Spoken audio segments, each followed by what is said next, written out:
আপনি কি জানেন ইসলামের জন্য নিজের ঘরের সবটুকু সম্পদ দান করে দিয়েছিলেন কে?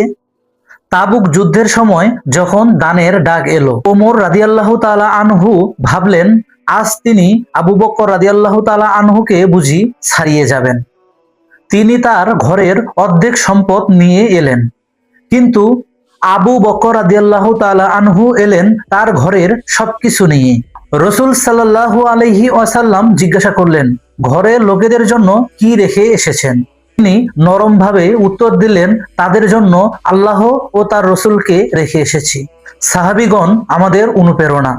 তাই আসুন এই রমজানে আমরাও সাহাবীগণের মতো নিজের সর্বোচ্চ দিয়ে দান করার চেষ্টা করি। এই রমজান মাস উপলক্ষে 30 দিনে 30টি এরকম ভিডিও দেওয়া হবে ইনশাআল্লাহ। যদি ইউটিউব থেকে ভিডিওটি দেখে থাকেন তাহলে চ্যানেলটি সাবস্ক্রাইব করে রাখবেন, এবং যদি পেজ থেকে ভিডিওটি দেখে থাকেন তাহলে পেজটিতে ফলো দিয়ে রাখবেন।